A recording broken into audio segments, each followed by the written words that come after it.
Hey everyone, settle in. Tonight we're opening the creaking pantry door on one of the bleakest chapters in medieval Europe, the Great Famine of 1315-17, when rain wouldn't quit, crops drowned, and peasants stared at empty fields that looked more like murky ponds than bread baskets. Before we step into that mud-slick nightmare, hit the like button if gloomy history helps you sleep. And drop a comment telling me where you're listening from, and whether it's supper time, midnight snack time, or I really should have been asleep 3 hours ago time. Subscribing means you never miss another slow burn dive into humanity's worst meal plans. Okay, dim the lights, maybe grab a slice of very modern, non-moldy toast, and imagine you're a smallholder in early spring 1315. Last year's grain bin is a sad, hollow box. The sky is the color of dirty wool. You can smell rot in the earth. And every rumor you hear in the marketplace sounds like the same terrible sermon. The barley's black, the rye rusted, the oats, don't ask. Medieval peasants lived by a tight agricultural rhythm, carved into their bones. Plow in February, sow in March, pray for sun in April, harvest in August, feast after Michaelmas, chew salted leftovers all winter, repeat. But in 1315 the heavens shrug and open. Relentless cold rain floods fields from Ireland to Poland. Hillside grains germinate but then suffocate, stalks turning yellow like sickly reeds. Roads turn to slush rivers, mills stop because water wheels are either smashed by swollen streams or jammed with debris. Suddenly that rhythm is noise, and you're tapping your foot to find the beat, and there isn't one. So what do you eat when last autumn's storehouse is empty and the new crop is composting in place? You improvise with desperation's cookbook, recipes nobody saves on parchment because nobody wants to remember them. Peasants knew forests better than we do. Acorns are bitter. They're loaded with tannins that make your tongue feel like it's wearing a scratchy cloak. But if you leach them enough times in running water, smash them, and simmer them with whatever milk hasn't soured, you get a gray sludge that barely passes as porridge. Add shredded inner bark, yes, literal tree bark, from young birch or pine. Ground fine, mixed with a fistful of rye chaff, baked on a hearthstone, it becomes bark bread. It fills the stomach the way crumpled rags fill a pillowcase. Lumpy, inadequate, but technically something. While you chew, you feel the tannic fuzz coat your teeth. You hear your kid ask if there'll be real bread this year. You lie and say, when St. Martin blows away the clouds. That's weeks off, maybe months, maybe never. Midday you'd normally eat trenchers, wheat slabs soaked with stew. But wheat is a ghost now. So you wade into waterlogged meadows and yank out whatever has green bits. Chickweed, nettle tops, sorrel, goosegrass, even the slimy bulbs of yellow flag irises. You boil them into a swampy soup thickened with a handful of mash, the dust left in the bottom of last year's grain sacks. Sometimes you trap frogs, slice them open, and pretend the legs are chicken wings. Rumors spread that frogs and snails might carry water fever, but hunger shouts louder than rumors. Every barn had a shrine to future hope. Sacks of seed wheat and barley strictly off limits. Eating it means gambling with next season's sowing. But as 1315 drags into July and the rainfall feels biblical, villagers vote with growling stomachs. They crack open the seed store. Women grind it with tears in their eyes. The flour smells like betrayal. Warm, hopeful, utterly wrong. When that bread bakes, it feels heavier in the hand because it weighs down the conscience too. Fathers promise to resow somehow, maybe borrow seed, maybe pray up a miracle. Deep down, everyone knows you just mortgaged spring. Livestock is life savings on 4 hooves, but hay is soaked, and beasts stand shivering in muddy paddocks. By October, many drop dead of cold or hoof rot. Some owners bleed horses or cattle the way you'd tap a maple. Nick the jugular, collect a bowl of blood, then plug the wound with cobwebs and mud so the animal survives another week. Stirred with oats, if you still own oats, and fat, if the cow still has any, the blood cooks into a black custard you swallow while trying not to gag on the metallic aftertaste. You feel the warmth spread in your belly. You also feel the pulse of the starving animal tied up outside, and it feels disturbingly synchronized with yours. Chroniclers like the monk of Saint Denis wrote that travelers stumbled upon frenzied parents murdering children or grave robbers cooking corpses. Were these exaggerations? Maybe. But Bishop Guillaume of Chartres preached that some Christians feed the bodies of the dead to their children. Real or rumor, the fear alone changes you. You eye strangers on the road not as souls, but as potential thieves. Or worse, potential meals. Trust curdles faster than milk. All this happens while wheat prices spike to 6 times the norm. City magistrates in Bruges fine bakers for shrinking loaves. Rural markets collapse because nobody has surplus to sell. Coins vanish, barter rules. You trade a wool cloak for a sack of dried peas that look half-eaten by weevils. You tell yourself you'll patch the cloak hole with humility. Winter is coming, and humility is terrible insulation. Malnutrition opens doors for dysentery, ergot poisoning, tuberculosis. Children's bellies swell, not from food but from fluid retention. Joints ache, teeth loosen. Parish priests report funerals stacked morning to dusk. Church bells ring so often they become background noise. White noise for an age of black bread. But humans are annoyingly stubborn. Someone brews famine beer from fermented pea pods. It's terrible, but it forgets your name after 3 cups. Midwives still deliver babies, humming lullabies nobody remembers writing.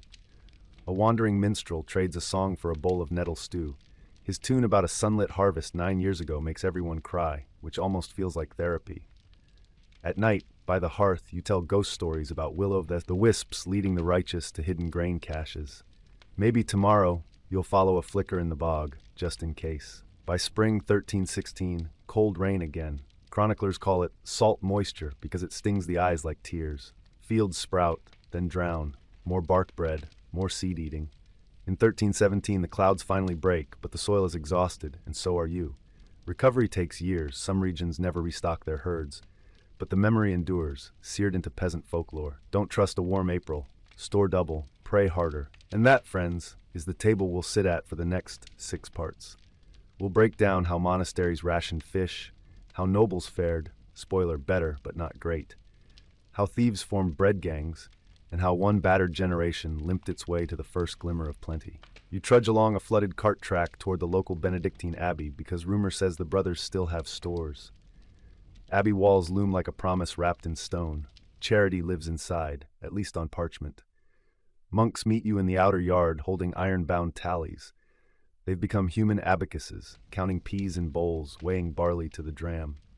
Charity has an exchange rate now, 1 psalm per ladle of gruel, 3 Hail Marys per heel of brown bread. Inside the freighter, steam rises from pots of pitch porridge, a sludge of ground beans, turnips, and the last shred of smoked eel scraped from the spine. The brothers bless the bowl and apologize with their eyes even while their mouths recite Latin. They, too, are shrinking inside wool habits that once fit, but the Abbey holds an ace, fish ponds. Carp, pike, eels, stagnant, muddy, yet alive.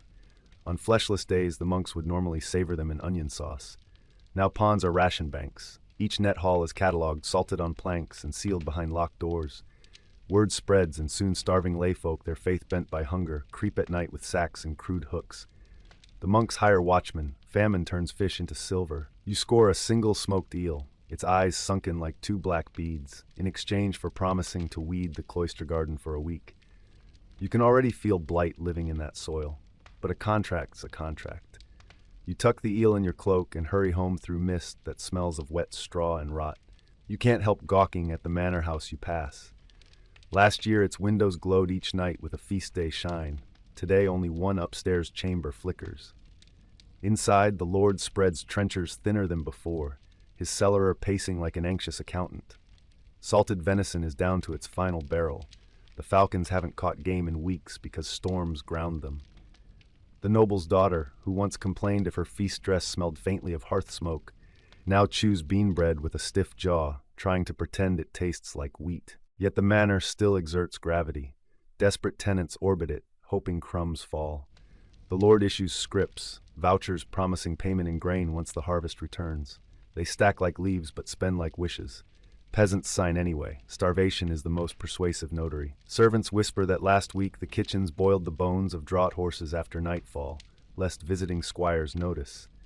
Horse soup is an open secret now, ladled into pewter bowls and called black broth to lend it a Spartan glamour. If you're lucky and unlucky, you might taste it should you get conscripted to repair the Lord's drowned mill race. Threadbare lawmen patrol muddy roads in twos because lone sheriffs disappear. Bread gangs, roving bands of displaced farmhands, haunt crossroads. They carry flails, not swords, but hunger wields them like steel. They don't set out to murder, they set out to eat. Yet hunger plus panic equals violence.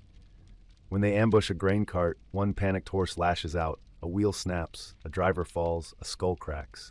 Now the gang owns flour and guilt. Law decrees hanging, but there's no time to build gallows.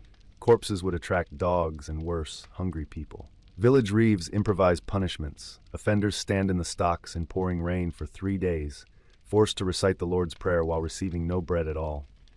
It's supposed to be poetic justice. Mostly it's theater, an act to distract from the bigger crime of an earth that forgot to feed its children. You learn to recognize gang territory, ash from last night's campfire, footprints of 40 men who couldn't even afford shoes. You step lightly, clutch your eel, and pray they've moved toward richer pickings. When bodies shrink, ailments swell. Village-wise women grind foxglove to slow pounding hearts, but proper dosage is guesswork. It either steadies the beat or stops it. Parish priests attempt mass exorcisms of pestilential air. They process through hamlets with relics. Bone splinters supposed to be St. Sebastian's arrowhead, believing it can shoo away famine mists. Skeptics murmur that the relic looks too fresh, maybe carved from last year's pig bone, but nobody challenges publicly. Hope is brittle. Traveling healers see opportunity.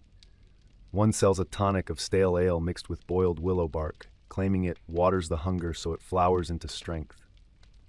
Another hawks a leather pouch stuffed with goose feathers and says it wards off belly cramps if worn next to skin. You trade him a pair of wool mittens for it because your child's cramps make you desperate. That night the child still whimpers, but you tell yourself the whimpers are quieter, so perhaps it works. Or perhaps you just need the story to... Monks in distant Paris debate whether mass confession and fasting could lift God's punishment. One scholar jokes bitterly, if fasting could save us, we'd all be saints by now.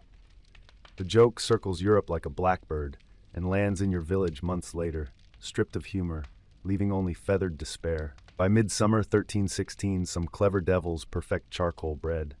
Mix half a sack of ground briquette with half a sack of rye and you double the loaves. It turns tongues gray and passes through undigested, but for the first seconds of chewing, you taste something, and that something feels like victory. Poor folk eat it willingly. Desperate bakers stretch dwindling inventory. Constables know, but look away. There simply isn't enough jail space to punish creativity. You attempt a loaf. The dough stains your fingernails midnight. You bake it on a hot stone, and the crust looks like a meteorite fallen to earth. Your youngest nibbles, grimaces, but keeps gnawing. You watch the crumbs fall like pepper and feel guilty because tomorrow there may be no pepper, only stones, late August. A rumor blows in. Some hillside farms in the Rhineland have barley heads standing tall.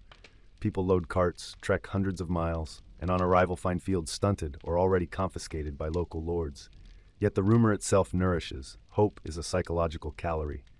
You consider leaving, but your spouse reminds you that travel burns energy you don't have. You stay. Still, wanderers cross your village daily.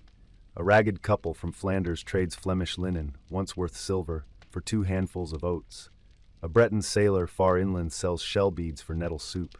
He laughs that daisies here look the same as by the sea, but the laughter sounds hollow, like a cracked bell. Finally, in May 1317, the sun shows up like an apologetic relative who missed 2 funerals. Fields dry, barley sprouts, villagers kneel, touching green shoots as if they're silk. But ground once waterlogged is leached of nutrients. Weeds compete, yields will be half even in the best case. People calculate, if we harvest 1/4 of our old normal and mouths are fewer because of burials, does that equal stability? No, because seed grain's gone.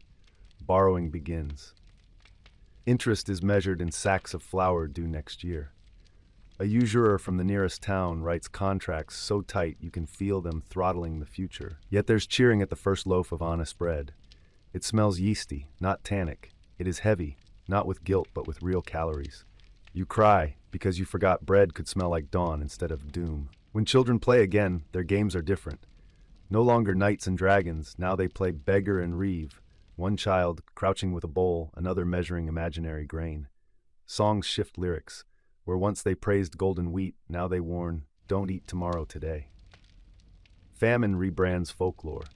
Parents raise toddlers on cautionary tales of the rain demon and the seed thief, personifications of weather and desperation, hoping kids will grow into hoarders of prudence. Monks update chronicles, Anno Domini 1317, rains abated, Deo gratias. They don't record how many died, parchment costs silver, but they underline in red ink this conclusion: God's mercy was delayed, not denied. You read that later and wonder if delay can break a soul as completely as denial. You decide to believe in mercy anyway. Cynicism weighs as much as sorrow, but fills no stomach. Years later, people will call it the Little Famine, small only in hindsight, overshadowed by the Black Death. But for your generation, it's the yardstick. Every drizzle becomes suspect. Every dark cloud is a ghost. You never throw away crusts again. You store beans in clay jars sealed with wax. When your grandchild spits out kale, you tell him about bark bread. He rolls his eyes. He has never met a forest you can eat. You smile but keep storing beans. And that, night wanderers, is where we leave the mud-slicked threshold of survival and step toward cautious recovery. In the next episode, we'll follow the grain caravans, meet the creditors, both human and divine, and discover how a battered Europe laid the tracks for something we'll later call resilience. The wagons halt outside the manor's granary, two thick-walled stone barns that smell of dust and rat droppings. Contract scripts fly across a makeshift table.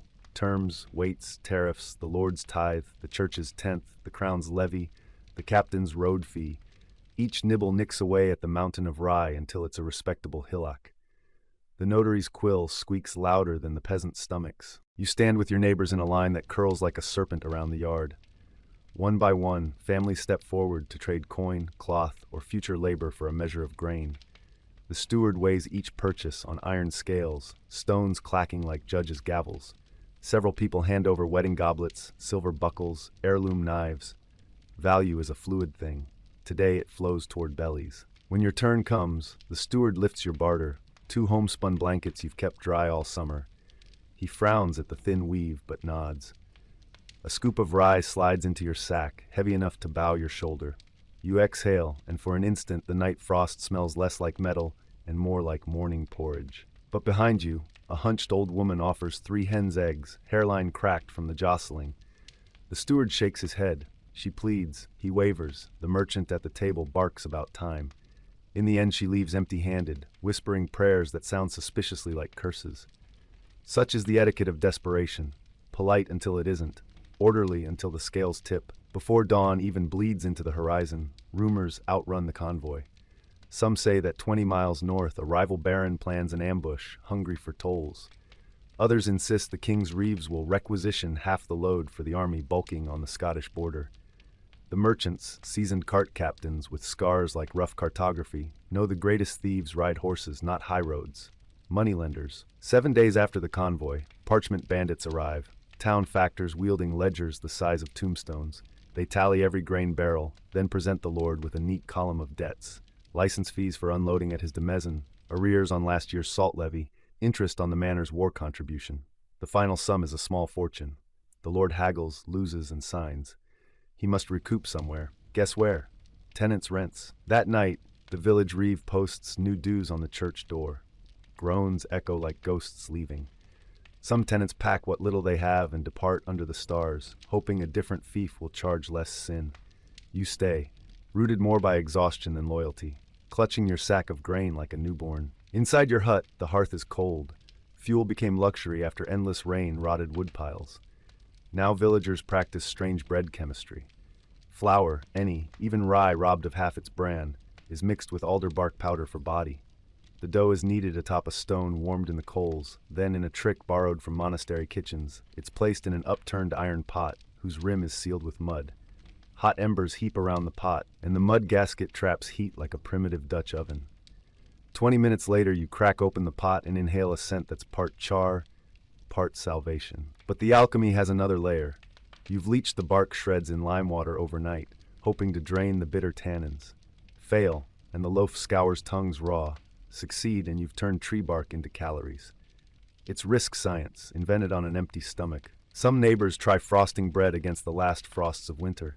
They set dough outside at night to freeze the water crystals, then slowly thaw it next day. The ice fractures the starch, they claim, making the loaf lighter. Sometimes it works. Sometimes the dough transforms into a gray, spongy mass birds won't touch. You make a mental note to ask the miller. Once mills run again, whether grain remembers seasons the way people do. Famine rarely walks alone. Pestilence clings to its sleeve. In the spring thaw, murk-colored water pools beneath floorboards. Rats celebrate. Fleas hold court. A fever nobody can name sweeps through 3 cottages in a week. Victims sweat, then shiver, then speak nonsense about summer snow before falling silent forever. The priest, already hoarse from so many burials, now adds a new Latin phrase to the funeral rota: miserere in tempore fame et pestis. Have mercy in time of hunger and plague. Gravediggers tap stones for shallower plots. The soil is still hard, the corpses many. They line graves with straw so bodies won't freeze to the walls of earth. Old customs falter. Once, the village rang bells every time a soul passed. Now silence saves strength. Mourners weep softly to conserve breath. You help shovel dirt because the widow offered you a bowl of leeks in broth, luxury thick as velvet. Still, the parish priest tries one last charm. He orders a penitential procession, barefoot, around the grain fields newly sprouted. Every step must match a recited psalm. Blood and mud mingle between toes. Wet wind slaps hair against cheeks. Will it appease heaven? Unknown. But for one long circuit, people remember they endure together. By midsummer 1318, grain yields, though slim, trickle into barns. But grains rot fast without salt. Salt, mined in brine pits far away, costs more than honey. So the village revives an older art, smoking. Wheat sheaves are hung over slow alder fires in a communal smokehouse, turning them golden brown and impervious to mold.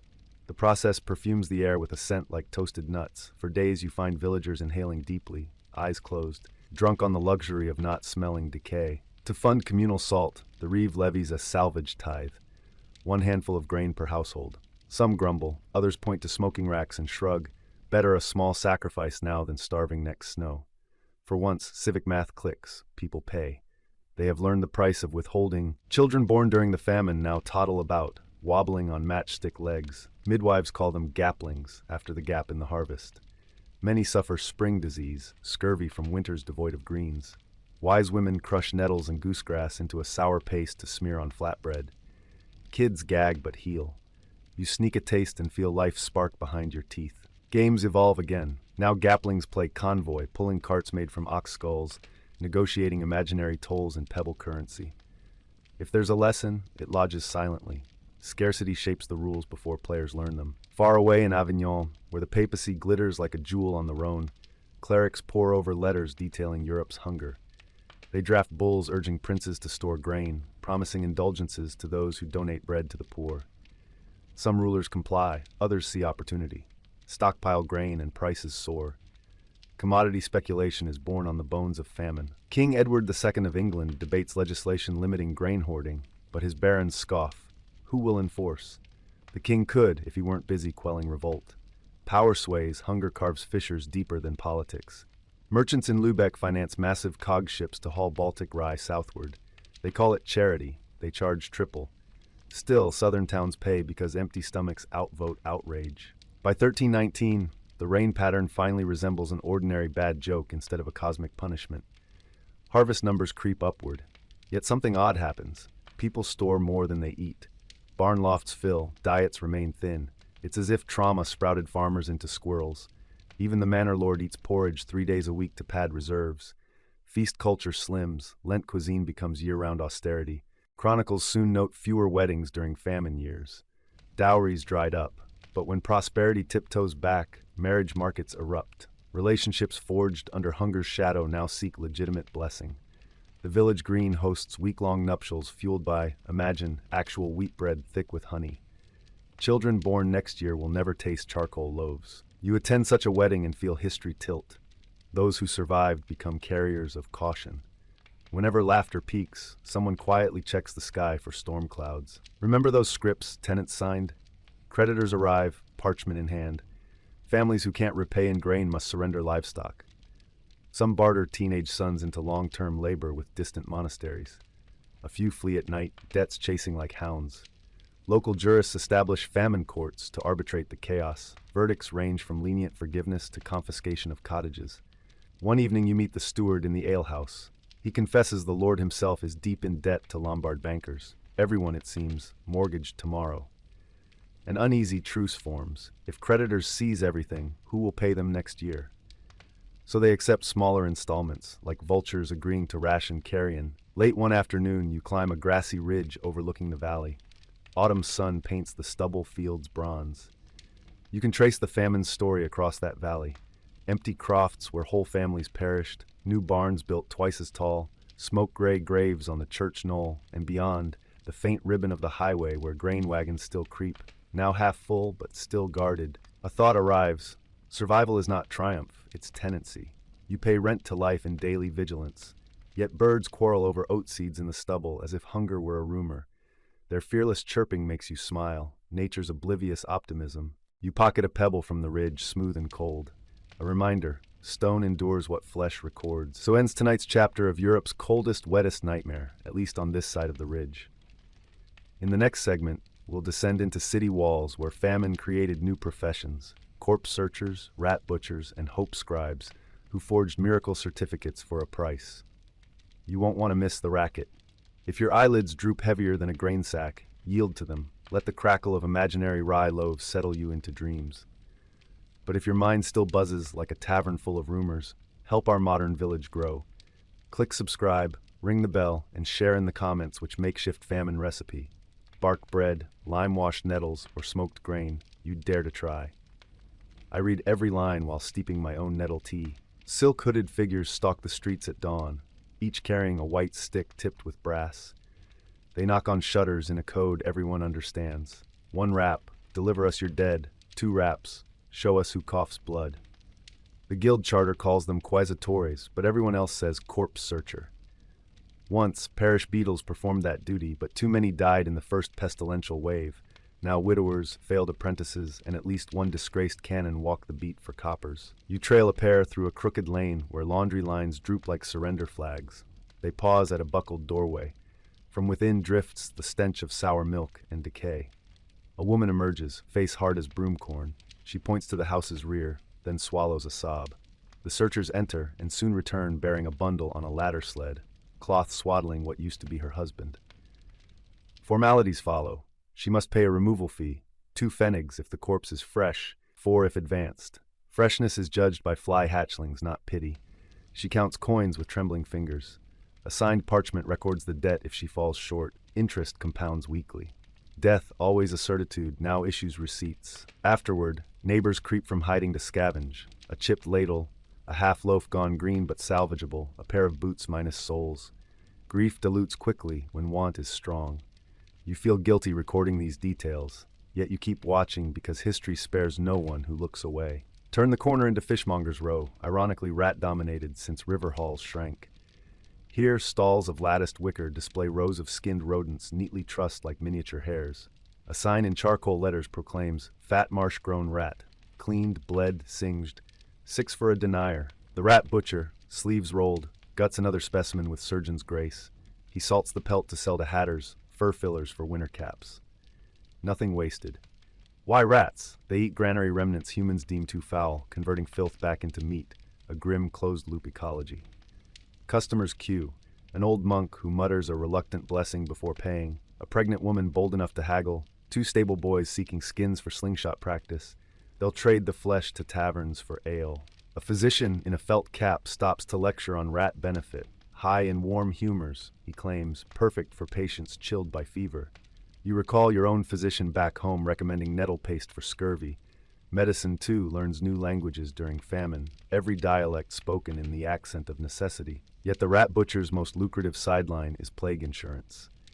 For a silver pfennig, he'll show housewives how to lay cedar branches and vinegar-soaked rags across floor beams, supposedly to deter fleas. It's snake oil science, but fear outsells logic. You jot that lesson down for your own era. In crisis, the line between remedy and racket is a single heartbeat. Beyond the cathedral square squats a wooden kiosk hung with waxy parchment strips. Men and women press close, tracing letters with calloused fingers. The proprietor, ink-black stains up to his elbows, dips quill, asks each client the same triad: name, ailment, saint of preference. For a modest fee, he scripts indulgence petitions or miracle certificates claiming that, say, Saint Radigan cured Birgitta's weeping sores at dawn of Michaelmas. Pilgrims then tuck these notes under pillows or into coffins, hoping to expedite healing or the soul's flight. You watch one widow trade her last brass button for a parchment smeared with vermilion seal. Her eyes glimmer like someone glimpsing spring fields through a slot in winter. Hope scribes thrive where official church channels bog down under paperwork and plague. They are unauthorized, occasionally jailed, yet always return. Supply meets demand. It occurs to you that the entire city is a ledger balancing hunger against ingenuity, suffering against side hustle. Even the cathedral monetizes misery, selling entry to relic viewings when they unbox a fragment of the true cross. Tickets cost 3 deniers, or 1 if you're skeletal enough to look contagious. They assume you'll die before paying balance. There's a courtyard behind the Grey Sisters Hospice where cauldrons squat like iron planets around a fire the size of pennants. A rule enforces silence while waiting, less for piety than to keep quarrels from igniting. Hundreds shuffle, bowls in hand, eyes sunken to coin slot slivers. The soup itself is a medley of monastery leavings, carrot tops, eel heads, cabbage ribs, barley dust gleaned from empty sacks. You volunteer for ladling, partly to learn, partly to warm numb fingers. The sisters teach a rhythm: bowl, dip, pour, bless. Every 10th serving, add extra barley for children or visibly pregnant women. An unspoken code decides who qualifies. Sagging bellies, scabbed knees, bruises hidden under sleeves. Judgment at the speed of ladle. One afternoon, the Black Helm Guards arrive, city militia, demanding inspection. They claim rumor of wheat hoarding for soup thicker than the market will allow. The Mother Superior stands her ground, cites papal edict on charity. After tense whispers, the guards withdraw with 2 jars of broth as samples. Everyone exhales without speaking, and the ladles resume. You note how quickly lines between mercy and extortion blur in lean times. As you leave, a novice presses a sprig of thyme into your palm. "Chew it against infection," she murmurs. "Medicine, miracle, or placebo." You tuck it behind your ear like a talisman. Smell guides you down a stairwell beneath a shuttered alehouse. Yeast, wood smoke, something illicit. Torches reveal an arched cellar packed with clandestine ovens. Illegal bakers, mostly women banned from the city bakers' guild, knead dough using flour smuggled via river barges and ground at midnight in hand querns. Their bread sells before sunrise to poorer quarters at half-guild price. Guildmasters call it sabotage. City council calls it shadow grain, threatening lashings. Customers call it survival. A lookout whistles, 2 rising notes, and the bakers douse torches, scrape coals into ash boxes, scatter flour over footprints. You squeeze behind a barrel as patrol boots clack overhead. The silence feels thick enough to slice. When danger passes, a baker named Elsbeth hands you a still warm roll, crust shattering under thumb. You taste rebellion, yeastier, sweeter than law-sanctioned loaves robbed of wheat germ for the Lord's table. You remember this taste years later, whenever legislation claims to serve the common good. Before you climb out, Elsbeth says, "Tell no one." But history doesn't keep secrets. It trademarks them as folklore. You vow at least to tip her story into some future chronicle. At the city green stands a scaffold of fresh sawn oak, creaking under the weight of new rope coils. Public punishment became weekly entertainment once famine thinned other spectacles. Today's docket: 3 grain hoarders, 2 bread rioters, and a forger of tax receipts. The crowd is thick. Peddlers hawk sugared almonds, irony lost on no one. Children sit on fathers' shoulders, wide-eyed as if watching miracle plays. Officials read charges in Latin no one understands, but the blame is clear: greed that starved neighbors. A crier lists each prisoner's hoard: kernels, salt, dried lampreys. The mob hisses, yet among them stand nobles who hoard more discreetly. Justice, like grain, is graded: coarse for peasants, fine for lords. After sentences, 2 hangings, 4 brandings, you meet a chronicle jotting details. "Posterity should know," she says. You ask if posterity will care which mouths hunger minted criminals and which minted coins. She taps her quill against her lip. Ink can't ferment into bread, but it lasts longer. As the year ends, temperatures dive again, though not as murderous as 1316's legend. Yet panic blooms at first frost. Bakers widen loaves with sawdust, brewers thin ale with river water, thieves cut purses to buy a week of calories. City council debates closing gates to refugees from countryside parishes still barren. Some argue compassion, others fear plague. Final vote: refugees allowed, but only if they bring provable craft skills. Misery must pay entry. You revisit the hospice. The lines now curl twice around the courtyard. Silence rule cracks. Arguments erupt over who skipped queue. Sisters post novices with cudgels to enforce order. Charity occasionally bruises. On 12th night, nuns stage a feast of fools to lighten hearts. They crown a breaker boy as mock bishop, parade candles, serve crusts soaked in honeyed wine. Laughter tumbles through halls like thaw water. Even so, you notice how quickly merriment fades when candles gutter. Fear, too, is a draught. Once swallowed, it leaves thirst for more reassurance. Snow falls in quilt square flakes. By hearth light, you draft a letter. never mind to whom, perhaps just to tomorrow. You describe the corpse searcher's brass-tipped sticks, the rat butcher's algebra, the hope scribe's counterfeit miracles. You mention the time sprig now shriveled above your bunk, its scent a whisper. You sign the letter, witness to hungry years, tuck it under a floorboard, unsure whether you want it found. Outside, bells toll Compline. The city exhales steam through chimney forests. Somewhere a baby cries, a rat squeals from a trap. A monk recites matins prematurely because clocks froze last winter and no one trusts sun positions anymore. Time itself seems frost-nipped, lagging behind stars. A chamber opens ahead, walled in glazed green tiles that glint like beetle shells.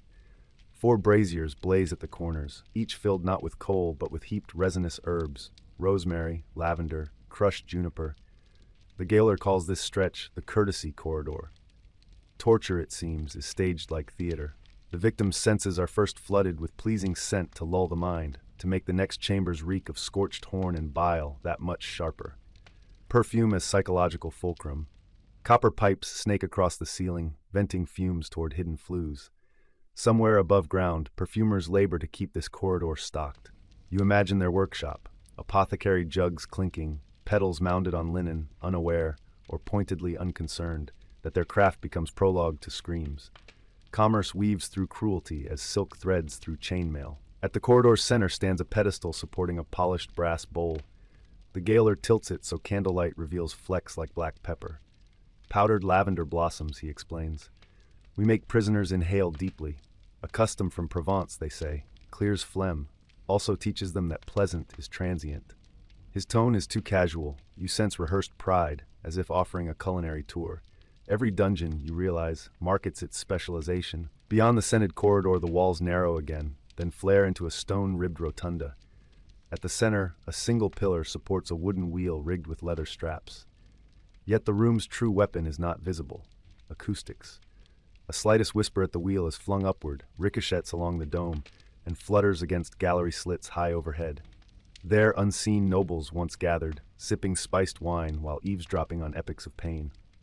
The victims below could never see their audience, only sense that every moan, every confession, was carried effortlessly, magnified, to those invisible judges. The gaoler walks you to a faint outline on the floor where a body once writhed so fiercely the stone is polished smooth. When the wheel turns, he says, ligaments crack loud as snapped reeds. Nobles up top swore they could taste the sound in their teeth. He chuckles, a brief chitter that darts away before shame can catch it. You picture merchants and magistrates filing in after vespers, treating the rotunda like a private theater. Tickets paid not in coin, but in political favor. Pause to consider. Fear, like grain, trades on markets. Kings stockpile it, bishops tax it, courtiers barter it behind arras curtains. The whisper vault is a clearinghouse, distributing terror through rumor, cheaper than soldiers. A wooden door winds open onto a scriptorium lit by 2 horn-pane lanterns.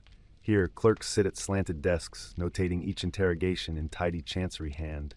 Quills scratch steadily, rhythm almost prayerful. A monk confessor, hood thrown back, pores over one fresh parchment. He beckons you, inviting you to read. The document begins with ornate initial, Misericordia Damen, but swiftly slides into catalog of fractures, dislocations, burn patterns. Margins hold shorthand calculations, apply rat cage 3 mins, limb extension plus 4 turns, subject fainted, aqua vitae administered. You ask why such detail. The monk answers in a voice brittle as unbaked clay, accountancy. Torture chambers build a treasury for materials. Ropes fray, irons dull, poppy tincture dwindles. Each confession must justify expense. If a man breaks under 2 turns of the rack, splendid, cost-efficient. If it takes 7, auditors query methods. An age when quills measure suffering against budgets, blood and ink poured into the same ledger. You wonder whether future bureaucrats will audit today's prisons with equal zeal, or whether digital spreadsheets will tidy away the scream marks. One clerk dips quill, murmurs that he prays every night for steady hand, lest miscounted numbers anger the paymasters. You picture his nightmares. Columns of digits chasing him down, echoing corridors demanding accuracy amid echoes of bone. Next, the gaoler leads you into a classroom, a concept so absurd here you almost laugh until the candlelight reveals what's studied. 3 young men, eyes raw with sleeplessness, stand before a mannequin jointed like a human. They practice tourniquet placement, knot tension, listening for the correct timbre of creak signaling tendon strain but not rupture. An older instructor, arms tattooed with scripture verses, corrects posture. Elbows locked, wrists loose, force travels cleaner. One apprentice remarks that real limbs twitch unpredictably. The instructor nods. That's why you mustn't flinch. Your calm is their dread. Pedagogy of cruelty, repetition, feedback, professionalism. The instructor passes around an ivory gauge etched with notches. Pressure indicator, he explains. Too little, they boast. Too much, they die. No good to us. Find the arithmetic mean of agony. The students scribble figures on wax tablets. Your stomach tightens. Even misery is mathematized. Training dummies once filled by straw now contain pig carcasses to mimic human heft. The stench rises. Apprentices dab vinegar beneath nostrils. One jokes they'll never crave bacon again. The others do not laugh. They know jokes here cost appetite. A low archway opens to a niche barely wider than a cupboard.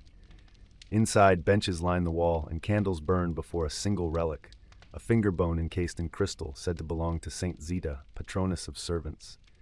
Prisoners with wealthy kin may purchase 5 minutes here before interrogation, an indulgence touted to grant fortitude. The going rate, 2 golden florins. For 3 florins, clerics will mutter personalized psalms. The gaoler admits, with the shrug of someone long anesthetized, that half the fees drift mysteriously into the bishop's coffers, some into the torturer's ale fund. Mercy, like torment, finds its market price. You watch a trembling merchant's wife clutch the crystal reliquary, whispering bargains. Spare him a finger, spare him blasphemy, as though saintly bone were negotiator. When her allotted minutes expire, 2 guards peel her fingers away, leaving tear-wet prints on the glass. She walks out stumbling, faith bruised but not broken, currency spent, outcome pending. You pocket that image, mercy tokens shining faintly between blood deals and sermon smoke. Even holiness wears receipts. Down a second stair, shallower for heavy loads. You reach the instrument vault. Wooden racks display arrays of implements, each tagged with linen labels as neat as herb garden markers. Here, thumb screws sorted by hand size. There, iron Spanish boots fitted with wedges for incremental crushing. A glass case holds tongue terrors that resemble silver sugar tongues if one ignores the barbs. Another shelf offers the Swedish drink, a funnel designed to drown a captive in brine. Your guide gestures proudly at a mechanical chair bristling with spikes. German workmanship, he says, tapping one thorn. Replaceable tips. See, they screw off for sharpening. You wonder how craftsmen pitched this design at guild meeting. Fellow smiths, diversification opportunity. One instrument stands apart, a polished wooden cradle shaped like a ship's hull, interior lined with curved steel strips. The gaoler explains it's the cradle of Judas. Victim is straddled atop the peak, ropes slowly lower so body weight bears down on the angle's edge. Spectators prefer this tool, he notes, because it produces little blood, easier to watch over dinner. You sense bile rising, but curiosity pins you. A macabre gravity holds witnesses as surely as rope binds prisoners. A dusty corner hides a device half dismantled, a metal violin with adjustable neck clamp. The gaoler says musicians once tuned screams to particular notes for wealthy connoisseurs. Art and atrocity share workshop space. Suddenly you are ushered into a refectory bright as any noble hall. Long oak table, pewtered dishes, roast fowl steaming. Interrogators dine here between sessions. Body needs fuel to exert pressure. The juxtaposition is deliberate. Warm light erases traces of work, granting psychological reset. They call it iron table etiquette. No mention of screams while bread is broken. Instead, chatter turns to horse races, market tariffs, the bishop's new choir boy with voice like spring water. You sit as guest. A senior questioner slides you a trencher, invites you to sample capons soaked in spiced wine. The meat tastes of guilt and cloves. He boasts that his team extracted 20 confessions this quarter with 0 excess fatalities. Efficiency praised like tournament victories. Yet beneath bravado flickers something else. Wariness, maybe? He massages his thumb joint, likely inflamed from twisting screws. When dessert arrives, honeyed figs imported at obscene cost, he waves it away, stomach evidently queasy. You realize torment taxes tormentor too. After lights out, perhaps he dreams of finger bones snapping like stylus reeds. The wheel turns both ways. Past the refectory, a barred door leads to an archive chamber lined with oaken chests. Inside each, parchment bundles sealed with wax. They contain final confessions never shown to judges, too fantastical or politically inconvenient or simply redundant once earlier pages damn the accused. A custodian monk guards the keys. He spends nights copying select gems into a leather codex labeled Silenciarium. He admits he doesn't know why. lest they vanish unwept, perhaps. It strikes you. Somewhere a future historian may unearth this codex and reconstruct lives crushed here, names otherwise lost. The monk shows you an entry about a miller's daughter who, under rack, confessed to bewitching wheat into chaff. Her words slur into nursery rhymes when joints popped. Another tells of a court jester who, between lashings, recited jokes so clever the torturer laughed until dismissed. Laughter, too, can be weapon. The record notes jester's tongue was removed shortly after. You close the chest gently, aware that each scroll is both tombstone and heartbeat. Returning upward, your candle guttering, you pass a side tunnel braced with timbers. The gaoler explains it leads beyond city walls.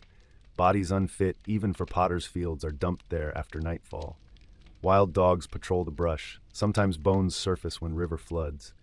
Townsfolk whisper of ghost lights bobbing near the mouth, souls too tattered to ascend. Above ground, dusk spreads violet across turrets. The gaoler locks the outer grate and pockets the keys with almost tender care. Business concluded, he asks, "Shall I fetch you a cordial?" Calms the nerves. You decline, stepping into street air suddenly sweet compared to subterranean rot. Behind you, torchlight flickers through arrow slits, though the dungeon itself blinked goodbye. A left-hand door, oak darkened by centuries of steam, opens upon a cavernous vault dominated by a circular pit. At first glance it seems an ordinary oubliette, a hole for throwing lives away. But your guide gestures to a series of wooden teeth jutting from the rim and explains that each tooth marks 1-minute increment. Inside the shaft, tiered stone ledges form spiral steps spiraling downward. What you can't see, what you only hear sloshing softly, is the water that rises and falls with pulse-steady precision, controlled by sluice gates miles upriver. Imagine a prisoner suspended by a chain just long enough that water laps at the collarbone. Each hour a sluice creaks, water rises the height of 2 teeth. Heartbeats race, lungs tighten, confessions bubble forth.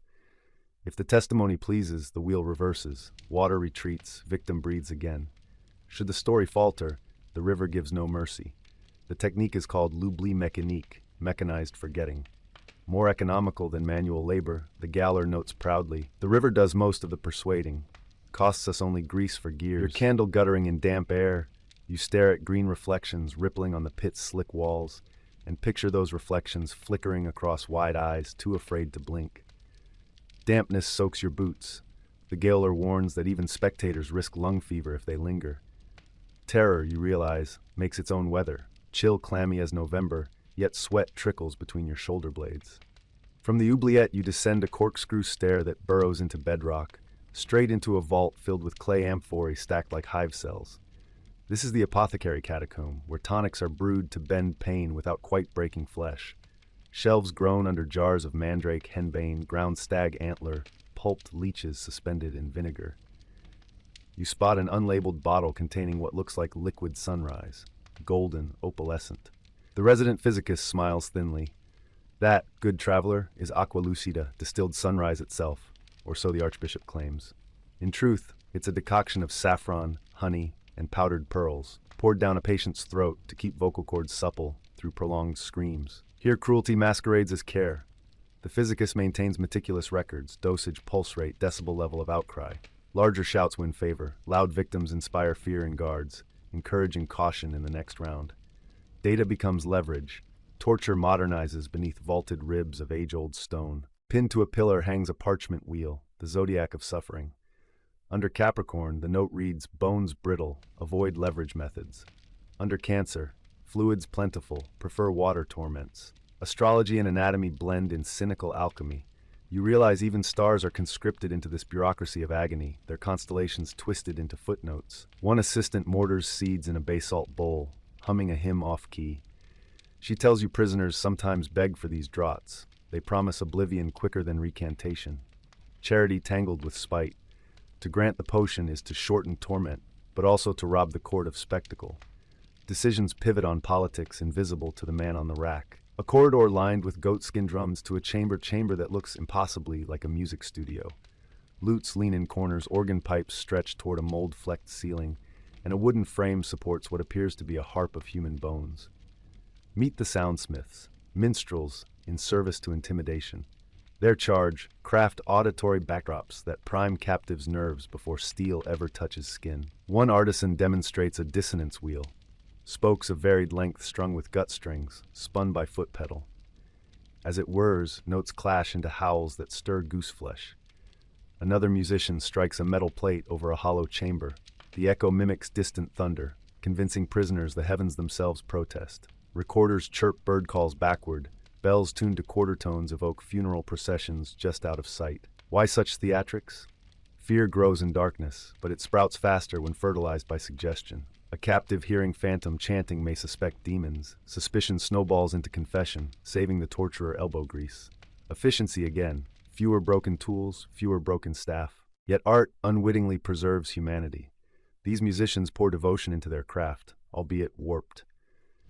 One luthier admits he sometimes steals an hour alone, plucking gentle ballads on his bone harp, the only lullabies the dungeon walls know. Even malevolence can't silence the impulse to make beauty. It lingers here like a seed seeking cracked pavement to bloom. Your next guide, lean, ink-smudged, wearing spectacles cracked at the bridge, ushers you into an antechamber lit by lanterns whose wicks resemble curled black feathers. Scrolls crowd every shelf, each stamped with red wax seashells.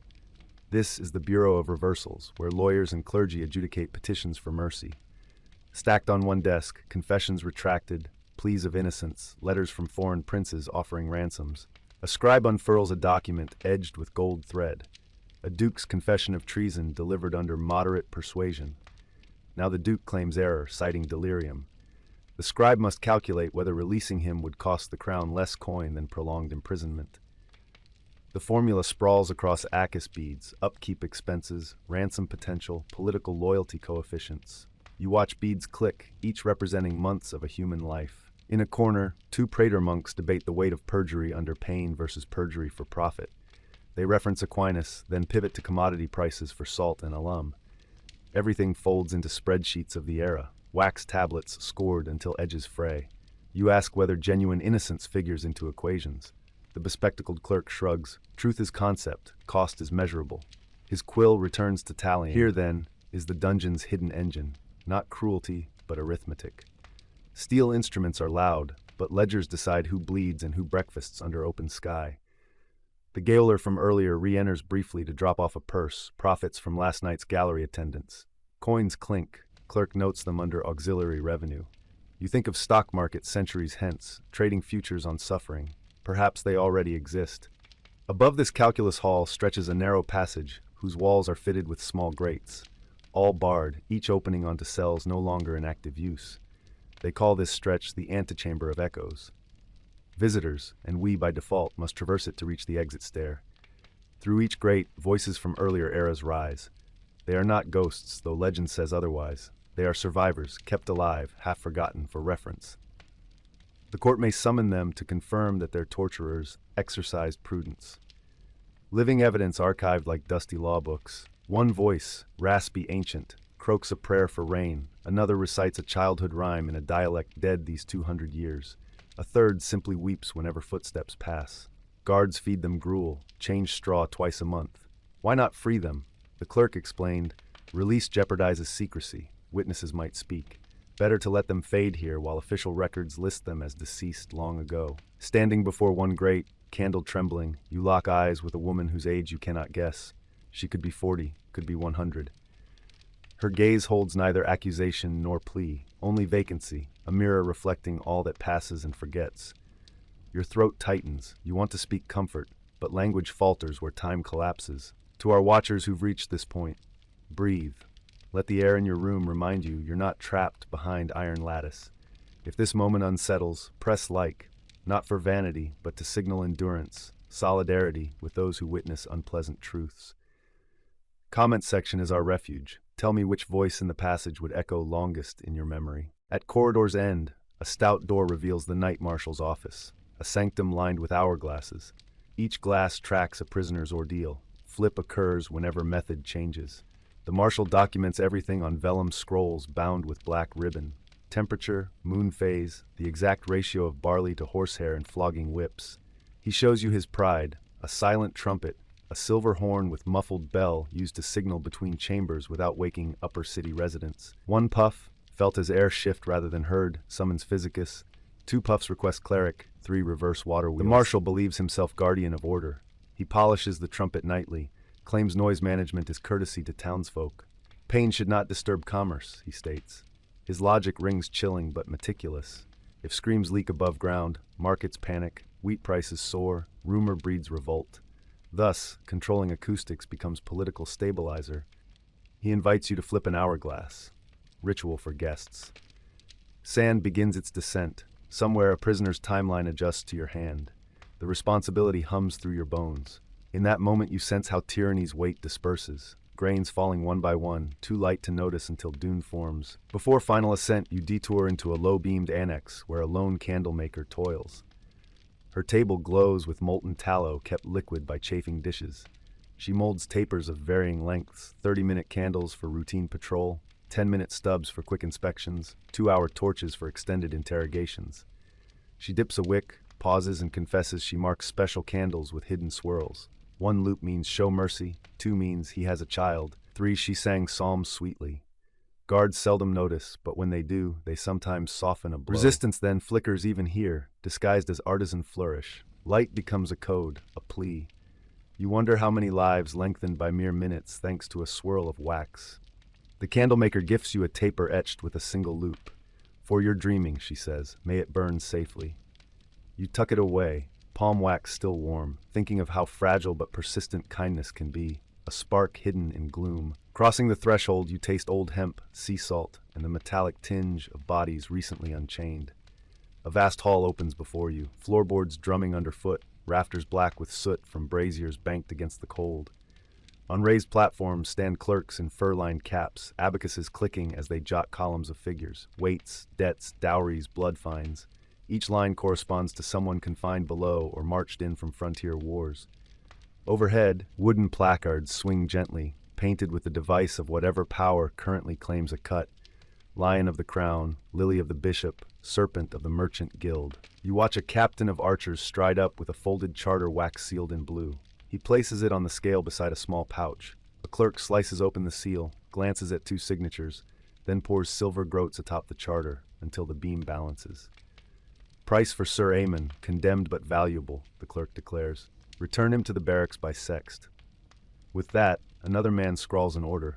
Somewhere, a guard unlocks a cell, and a prisoner's life pivots back toward daylight, all in less than 90 seconds. It is impossible not to think of the hourglass you overturned below ground, and how much slower the sand seemed to fall when agony, not coin, measured time. To your left, an abbot hovers beside a wool-draped nun carrying a reliquary. They bargain over a mason held for sacrilege. The reliquary's gilt lid gleams whenever torchlight catches its facets. Relic of St. Kenelm's finger, the abbot insists, urging a discount. The clerk, unimpressed, lifts the lid and discovers only clean bone splinters. He shakes his head. Half value, finger lacks first knuckle.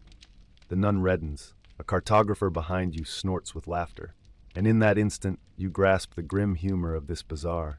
Everything down to saintly knuckles finds place on the balance. One clerk, perhaps kinder than the rest, keeps a second book hidden beneath his desk. When a price feels unjust, he quietly rounds a number down, absorbing the loss from petty cash. Over years, his book has grown fat with red ink tallies and marginalia, evidence that mercy can occupy ledgers too, if one knows where to hide the columns. He sees you studying him, winks, and flips the page. Beyond the ledgers, a semicircular dais rises. Here prisoners who command no private ransom are offered to the highest civic or ecclesiastical bidder, their labor pledged in exchange for clemency. You arrive just as a bearded mercer steps forward to examine a young woman shackled at the ankles. She's been marked scribe, fluent Latin, some Greek, but her wrists bear the swollen cuts of the rack. The mercer asks that she read aloud from a parchment. Her voice trembles yet remains clear, and a small ripple of admiration passes through the crowd. Bidding begins. Watch the faces around you. A baker bites his thumb, weighing whether a scholar might help him draft contracts. A magistrate hides behind his hood, determined to purchase silent servants who will never betray a bribe. Even children peer between balusters, eyes bright with the day's grim pageantry. The gavel drops at 8 marks. The scribe's chains are removed, replaced with a velvet collar sewn with the mercer's crest. She will copy guild ledgers until her debt and her spine are deemed straight again. Whether that day ever arrives depends on margins no math can predict. Periodically, the authorities stage a spectaculum misericordiae, a show of mercy, designed to temper the market's brutality. They drag out a gaunt friar, infamous for sedition, announce his sins with theatrical flourish, then proclaim royal pardon to popular applause. Yet you notice how the applauders are mostly guards and brokers. Townsfolk's cheers sound forced, palms slapping only because custom demands. Mercy itself has become currency, traded like witticisms at banquet tables. A tremor of drums signals midday. Porters wheel in jugs of watered wine. Clerks refresh quills. Condottieri display new lots captured at dawn. Transactions resume. You find yourself counting heartbeats, unable to shake the arithmetic you learned in the Bureau of Reversals. Upkeep, loyalty coefficient, risk index. Somewhere deep within, you vow never again to look at a balance sheet without hearing those clicking beads and feeling a chill behind your ribs. Step outside for a breath, and you're engulfed by a lane whose walls lean so close overhead they nearly touch, forming a stone throat. Locals call it gallows whisper because sound travels here without echo. Words spoken at one end glide intact to the other. It serves the ransom trade as a black market exchange for gossip. Monks in patched robes swap names of prisoners whose families hoard jewels. Dockhands divulge which captains bribe customs. Courtiers peddle hints of future wars. Your guide pauses, listens. He identifies phrases darting past. Bishop's nephew, pneumonia, price dropping by vespers, or gold shipment delayed, inflation risk, strike quick. Even wind seems to hush, so secrets slip more cleanly. You grasp that rumors here are worth coin because coin itself governs whether a man spends Tuesday in chains or in cheery tavern. One rumor snags your ear. A foreign envoy has offered 300 florins and safe conduct to any clerk who forges release papers for 20 prisoners bound for the mines. 20 souls for the price of 2 war horses. No one acts yet. They weigh the bounty against the lash if caught. In this alley, morality feels like a feather tipped against anvils of consequence. Your guide scribbles the envoy's name in a notebook. Information wants a steward, he mutters. Whether he'll sell it, safeguard it, or act on it, you cannot know. If you, viewer, could wander gallows whisper for an hour, what secret would you seek first? Tell me below. Your comments nourish these night walks, and perhaps some hissed confession will spark our next tale. At the edge of the quay stands a long shed whose windows glow amber even on sunlit afternoons. Boards creak underfoot as you enter and discover rows of printing presses, each attended by apprentices damp with sweat and ink. They churn out documents granting safe passage, notarized pardons, even invitations to court banquets, every seal uncanny in its precision. The Crown, of course, condemns such forgery, yet magistrates secretly commission duplicates in case originals vanish. Thus crime and law share a desk, passing pens back and forth. A master forger in blue smock invites you closer. He demonstrates how he blends pigments for counterfeit wax, cinnabar from Spain, orpiment from Persia, beeswax from local hives. He lifts a cooling blob shaped into the king's own rose emblem and sighs. True art, he says, is that which might free a man at dawn or send him to the rope at dusk. His eyes betray exhaustion. Perhaps each letter he inks steals a breath from someone unseen. He leads you to a chest containing passes already dated tomorrow, next week, next month.